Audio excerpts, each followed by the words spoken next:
Hey everyone, when it comes to money, do you ever just wish someone would hand you a simple playbook?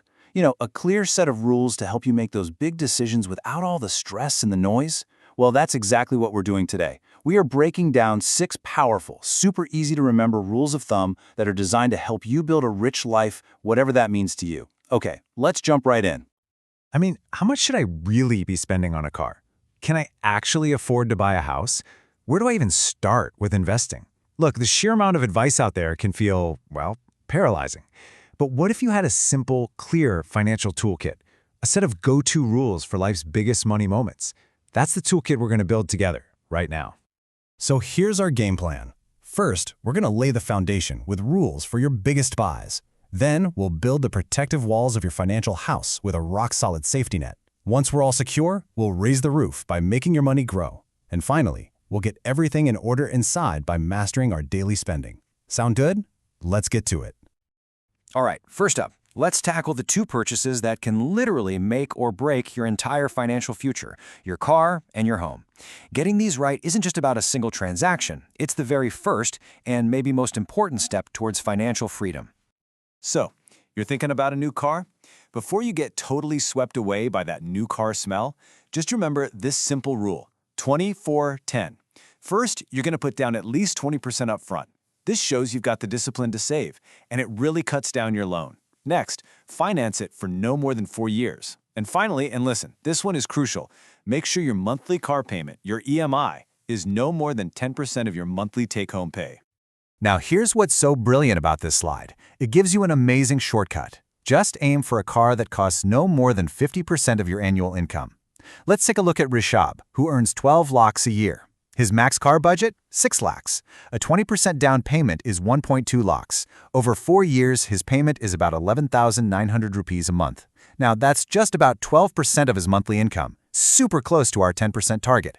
You see how that 50% rule is like the master key that keeps everything else in check? It's a fantastic guardrail.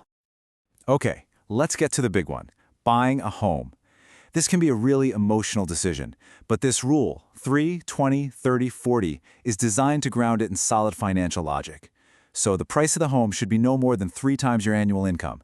Your loan term should be a maximum of 20 years. Your monthly payment shouldn't be more than 30% of your monthly income, and you should really aim for a 40% down payment. But, and this is a really important piece of wisdom, that first number, the 3, isn't set in stone. The source brilliantly points out that if you can lock in a great interest rate, maybe around 9%, you could comfortably stretch that to 4 or even 5 times your annual income. But if rates are high, you want to stick closer to 3. This just shows these aren't just rigid rules. They're intelligent frameworks that actually adapt to the real world. So, with the foundation for our big purchases laid, we now need to build our defenses. Before you even think about investing for the future, you have to secure your present.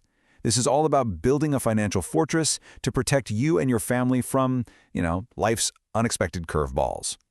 So, the crucial point here is the order you do things in. Forget about stocks. Forget mutual funds, just for a second. We've got a simple, powerful acronym to remember, THE. And this isn't just a list, it is a sequence. Because in finance, taking the right steps in the wrong order can be an absolute disaster. Doing this in the right order, well, that's everything. First, T is for term insurance. This protects your loved ones if the worst should happen.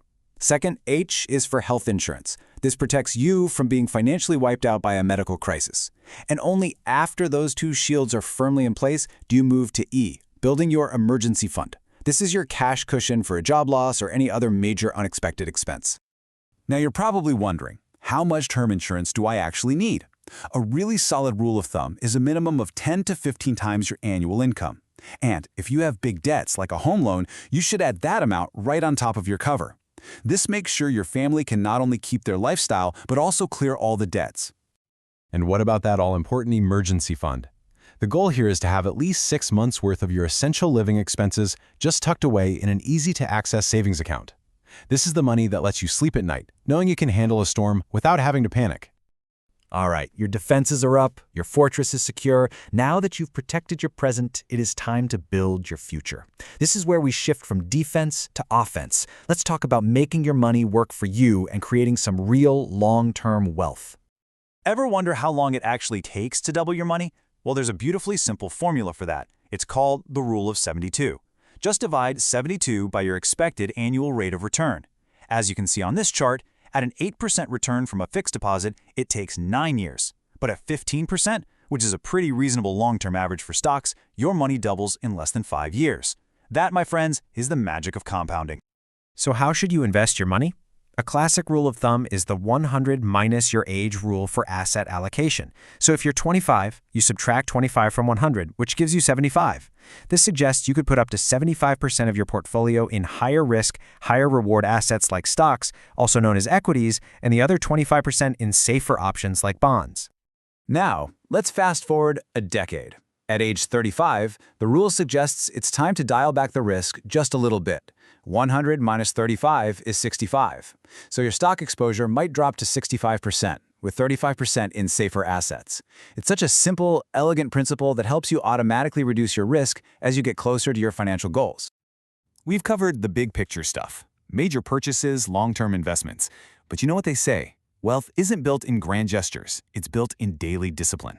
This section is all about mastering your daily cash flow, because that is where true wealth is really forged. One of the most popular budgeting frameworks is popular for a reason. It's simple and it just works. It's the 50-30-20 rule. You allocate 50% of your after-tax income to your needs. These are the things you have to pay for, like rent, groceries, bills. 30% goes to your wants, dining out, hobbies, entertainment. And a non-negotiable 20% goes directly to your savings and investments. The most important rule of all, pay yourself first. We've also got 2 critical bonus rules here to keep you out of those nasty debt traps. First, the total EMI rule. Add up all your monthly payments, car, home, any personal loans. That grand total should never be more than 36% of your monthly income. Second, the credit card rule. To keep your credit score healthy and happy, try to use less than 30% of your available limit. And always pay 100% of the bill each month to avoid those crippling interest charges. So there you have it. We've gone all the way from your first car to your retirement portfolio. And these aren't just a random collection of tips, right? They're a cohesive system, a complete toolkit for building a strong, resilient financial life. Let's do a quick-fire recap of our new financial rulebook. For your car, 20-4-10, and keep it under 50% of your annual pay. For your house, 3-20-30-40. For safety, follow the THE principle. For growth, use the rule of 72 and 100 minus your age. For your budget, 50-30-20. And to manage debt, keep total EMIs under 36% and master that credit card. These numbers? This is your new financial dashboard. These rules are incredibly powerful, but only if you actually use them. Remember, knowledge isn't power. Applied knowledge is power. So looking at this list, I want to leave you with one simple, direct question. You don't have to do everything all at once. Just pick one. Which one of these rules are you going to put into practice this week? Because starting small is the secret to finishing strong.